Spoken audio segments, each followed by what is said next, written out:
Do you remember how you learned about your period? Did you learn about it in school? Or, like many of us, did you have a box of tampons pass through the door and you were on your own? In our culture, we don't have nearly enough education around menstrual cycle basics, and it does a huge disservice for our health and our fertility management. It's almost like if they teach us, they might use it. And that simply won't work in an abstinence-only culture. In this week's episode, we are pulling back the curtain and letting you in on the 411 about your menstrual cycle. Hi, I'm Adrienne Irizarry. I am an Eastern medicine practitioner who is passionate about women's health and helping women live their best lives. My goal is to put you in the driver's seat of your menstrual health, offering period solutions for a symptom-free life. Statements made in this program are for educational purposes only and not intended as a substitution for medical consultation or advice. We do not claim to diagnose, treat, or cure any diseases. This podcast is inclusive and welcomes all gender identities. The focus of the program is on biological function, and we will use the term women throughout, but it is referencing physiological and social challenges for biology, not identity. Come as you are, I am happy you're here and welcome all performances of identity. I hope you find something helpful in this show. Welcome back to another episode of the Reproductive Rebel podcast. I'm very excited about this week's episode because we are taking it back to basics. This is going to be our Menstruation 101 episode, and for some of you this may be a little elementary, but for the vast majority of us, this is information that we should have been taught from the very beginning, and we aren't. I have women that come into my practice on a regular basis and say things like, "Why haven't I been taught that my first day of red blood is actually the beginning of my new cycle, not all of the spotting that I get before it?" Or, "I thought I was supposed to have energy around ovulation. Why is it that I feel tired and kind of like my period is starting?" So, understanding what is happening in our body at each of the different stages of our month helps us to understand how it should be and what may not be working optimally for us so that we can do some very specific work to support the system, to eliminate those symptoms and restore ease.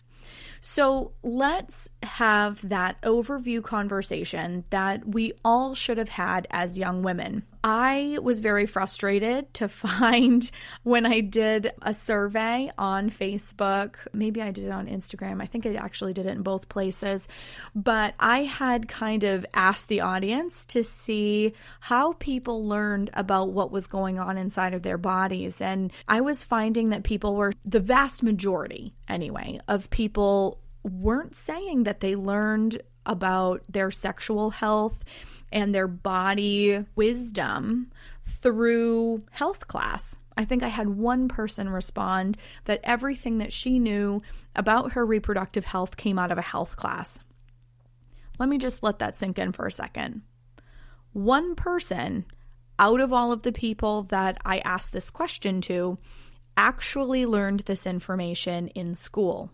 Most people said things like, "Between Google and my friends, I figured it out," or "My period started, I wasn't given any information, just had a box of tampons, slid through the door, and I was on my own to figure it out."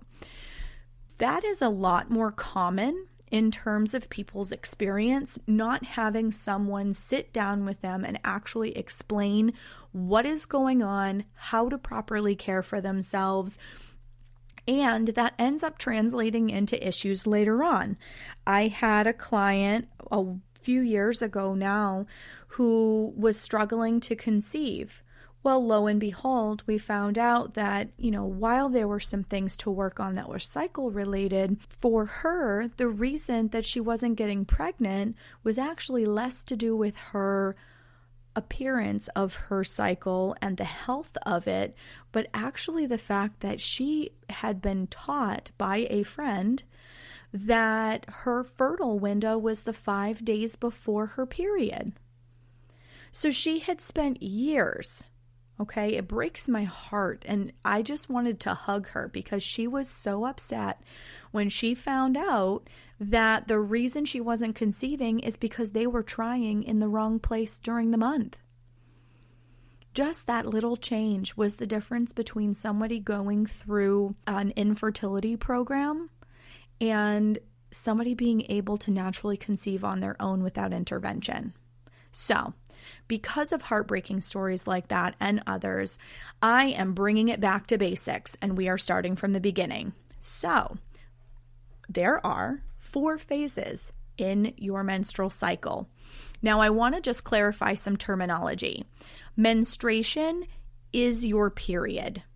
Your menstrual cycle is actually the entire month, from the first day of red blood until the first day of red blood the next month. That is your entire menstrual cycle. Sometimes when I talk with clients, I find that they think your menstrual cycle is only your bleeding days. So I just wanted to clarify that. So menstruation itself is the beginning of your month, okay? So sometimes people think periods go at the end of the sentence, so your period must be the end of your month. But in fact, it is actually the beginning of your new menstrual cycle. And that menstrual cycle should be between 28 and 30 days on average. Then you have your follicular phase. Menstruation actually fits into the follicular phase because the follicular phase is comprised of menstruation and your egg developing for ovulation that month.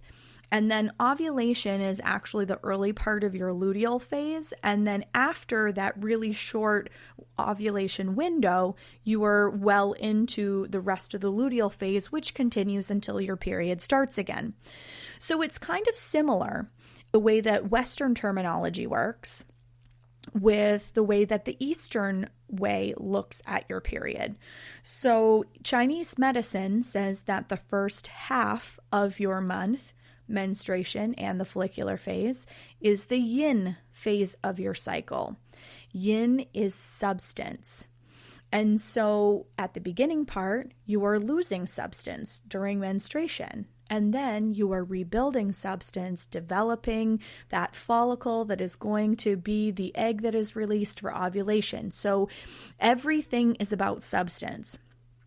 Ovulation is an energetic event, and it is in the yang phase of the cycle. So the yang and the phase is comprised of the luteal and ovulation both. They are more energetic. There is more heat. So this is a good way to kind of remember it. So we're going to do a little bit of a deeper dive into each of these sections, and then I'm going to really simplify things and the next few episodes after this one. So make sure that you subscribe and set a reminder for the next few weeks, because each week we are going to do a very close look at each of these 4 phases in your cycle so that you can really understand what is going on and how it is affecting your day-to-day life. But for the sake of kind of laying down the overall roadmap, this week we're going to look at all 4 phases of the menstrual cycle in its entirety. So that first piece is menstruation. You are shedding the endometrial lining. So this should take place over a 4 to 6 day period. It is the beginning of your month. That is the important part. The first day of fresh red blood that is committed enough that it is an actual flow, that is where you start counting your cycle for the month. That is where you begin. The first day of fresh red blood that commits to an actual flow. It does not have to be heavy. And honestly, if it begins and it's like the floodgates of hell opened, that actually speaks to an issue that needs to be addressed. Your first day should not be your heaviest day. And I am going to reiterate that a few times because this is a misconception I see quite often in my practice.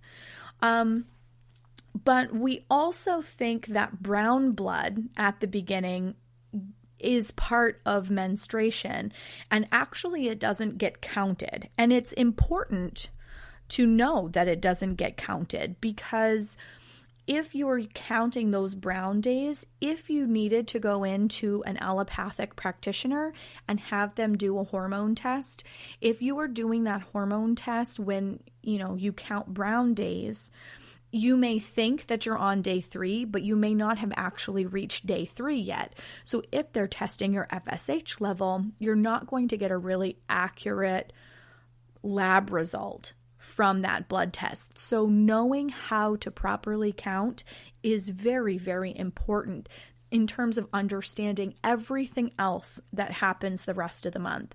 And I know that I'm kind of emphasizing this part quite a bit, but I find that in my practice, it is one of the missed steps that our culture as a whole does not teach young women. And it affects every facet from our emotional health to our physical health. So day 1, fresh red blood that commits to an actual flow is day 1 of your new menstrual cycle. And from that time, it should be like a soft bell curve.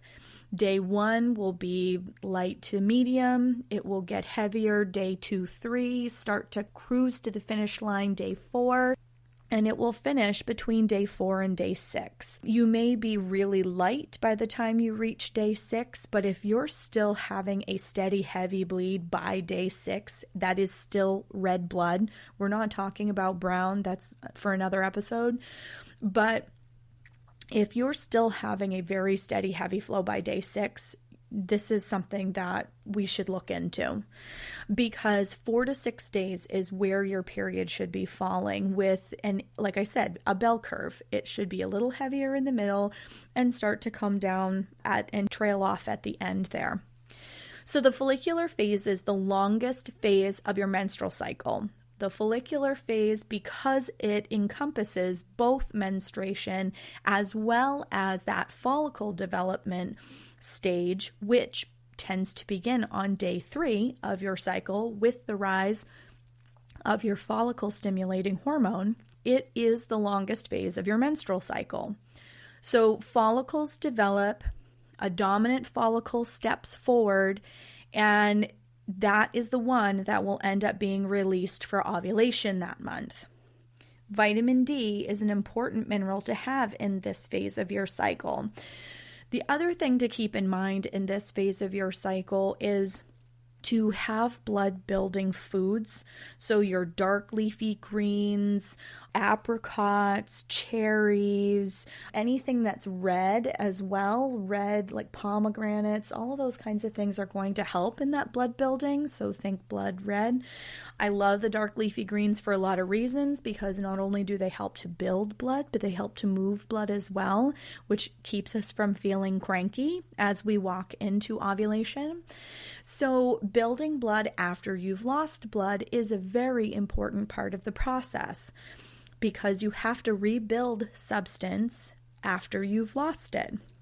So people can sometimes feel tired going into that few days after menstruation if they're not properly refueling their body, or if they're trying to exercise too hard when you're rebuilding this part of your body.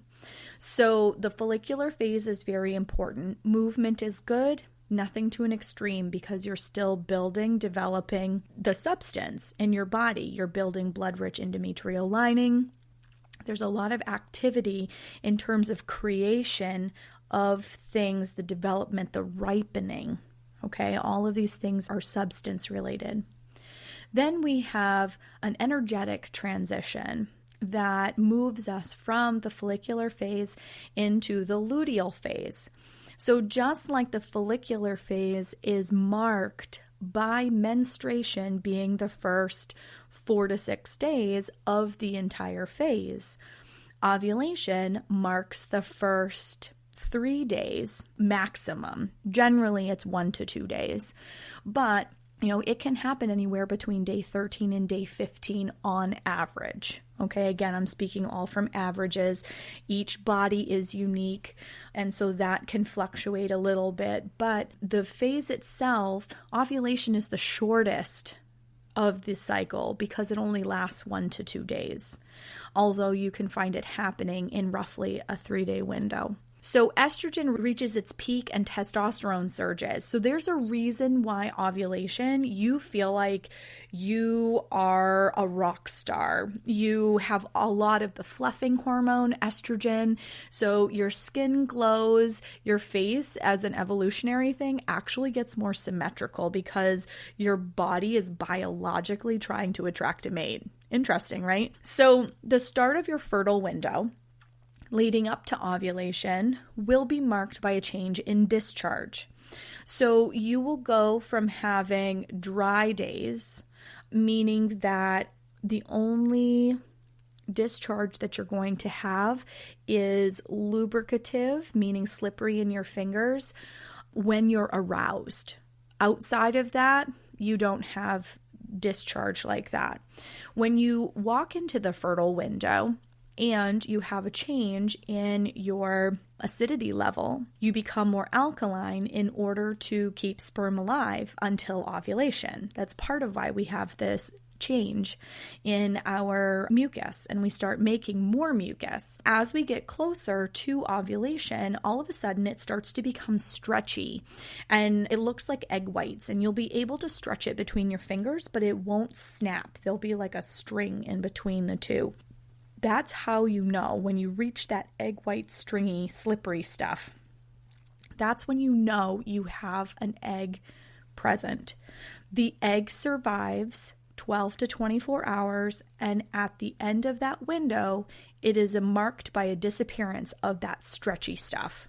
Okay, so you will have a very clear marker when that disappearance happens, and you will know that you are no longer fertile. The luteal phase starts at the first day of ovulation and continues until menstruation begins. So this is like menstruation being part of the follicular phase, like I said before, and ovulation is part of the luteal phase. So your luteal phase can be 11 to 17 days long. Although I've seen the best pregnancy outcomes in my clients that have 13 to 15 day luteal phases, the issues that I've seen with fertility in my practice generally are when the luteal phase is shorter than 13 days. It can indicate that there's not enough yang in the body. And obviously this is something that, you would talk to your practitioner and look at, and I'm speaking about it in an Eastern medicine way. So, you would talk to an Eastern medicine practitioner because Western medicine does look at this a little bit differently. When people have less than 10-day luteal phases, they would have a luteal phase deficit or defect. From a Chinese medicine place, it means that there's not enough heat in that second part of the cycle to hold a pregnancy. Because the belief is like warm feet or fertile feet, keeping the body warm is hospitable for fertility purposes, okay? And if there's not enough heat in the second part of the cycle, miscarriage is possible. So contrary to popular belief, you cannot get pregnant all month. I'm going to just leave that there for a second. You cannot get pregnant all month. I know that is a mind-blowing concept for some of you. I know that it was for me because the way that I remember birth control being pitched outside of for medical purposes, that's one of the things I remember in school, that it was like, you need to be on birth control because you're super fertile and can get pregnant anytime. Well, that's not true. You have a 7-day fertile window and you're taking medication all month for a 7-day fertile window. Outside of that 7-day fertile window, your body is a sperm killing machine. You're simply too acidic for sperm to survive. So it's really important to know these things because it changes the way that we make decisions. So I know for me, when I found out that I couldn't get pregnant all month long, it became incredibly important to me to figure out where that fertile window was because I had a heart attack on birth control. I didn't want to be reliant upon hormonal birth control anymore, and my mind was totally blown by the fact that you could manage your fertility without needing hormones. So for me, it looked like a Kaya diaphragm. If I was in that 7-day window, I would either abstain or use a barrier, and I was able to manage my fertility very well. So knowing the basics about how your body works are the foundation of literally everything. You will know what it needs when you know what phase you're in. You will have a better understanding of your energy levels, and this is why ovulation for most women. Now, I know that there are exceptions to every rule, and there are women that I work with in my practice that have a low and PMS symptoms and cramping, and it feels like their period is starting, but they're only in ovulation. And there's reasons for that. And, we'll look at that as we go forward. But knowing that you should be having the highest of energy of the entire month during ovulation then tells you that there's an area that needs a little more love and support in your body, right? So understanding what your body's supposed to be doing, understanding what your energy is supposed to look like, totally changes your understanding of your body, and realize that it is lovingly trying to communicate with you, but we just haven't been taught how to read the language. So, knowing these foundational concepts, you know how to plan for fertility. So if you're trying to get pregnant, you know when the optimal time is. Or if you don't want to get pregnant, you know how and when to take precautions. This is huge when you think about that little inner critic in our head that says to us all the time, we aren't doing enough, why are you sitting? We make ourselves feel guilty about the fact that, there's dishes in the sink and there's laundry that needs to go through the machine and all of these things, and all you want to do is sit and take a 20-minute nap. So understanding that it's normal in your menstrual phase and the end part of your luteal phase leading up to menstruation to feel more tired, to be more introverted, and that in the middle of the month, this is where you're going to have the most energy and the clearest mind, and all of these things really changes our perception of our body, the stories that we tell ourselves, because we are locked into our head with that voice. We hear that voice telling us all the time, like, just get up off the couch, Adrienne. I don't understand why you can't move, or you didn't get this done today, or, fill in the blank. Does this sound like a voice you've heard in your own head? I know that most of my clients will shame themselves when they can't keep up during certain parts of their cycle. And it's so important to understand that we cannot live in spring and summer energy all the time. If you look outside the window, the seasons outside the window aren't in spring and summer all the time. So why is it that we are held to that unachievable standard? So if you want to have fewer symptoms throughout the month, then learning about what you need in each phase of your cycle now sets you up for success and changes your experience with your period tomorrow. This is how you improve your overall health. Because when you're not trying to swim upstream against the tide and you flow with it, you're using a lot less energy, and you're capitalizing on all the strengths and gifts that every phase gives us. So all you have to do is keep following the upcoming episodes, okay? This is the initial roadmap. We just covered it. You have 4 phases in your cycle. Here's the basics. Next few episodes, we are doing a deeper dive into each of these phases so that you have a really clear understanding of what is going on in your body. We're going to pull back the curtain so you understand what is happening inside your system and how you can support yourself best. If you want to connect with others who are looking to transform their period problems as well, join us in the Reproductive Rebel Listeners Facebook group. It's a free group. Join us for the conversation, share your experience, and we can talk about ways that we can help you live your best life, because that's our goal. Period solutions for a symptom-free life. Thank you for joining me for another episode of Reproductive Rebel. Reproductive Rebel is recorded by certified peri-steam hydrotherapist, herbalist, sound healer, and Chinese nutritional therapist Adrienne Irizarry of Moon Essence LLC. If you are interested in setting up an appointment with Adrienne for one-on-one support, ordering from our store, or checking out our course offerings, visit our website at moonessence.life. Be sure to subscribe to our newsletter to get insider information on upcoming events and offerings. Join the conversation. Like us and follow Moon Essence Me on Instagram, Facebook, Twitter, or LinkedIn. Your voices make this program possible. Thank you all for your continued support.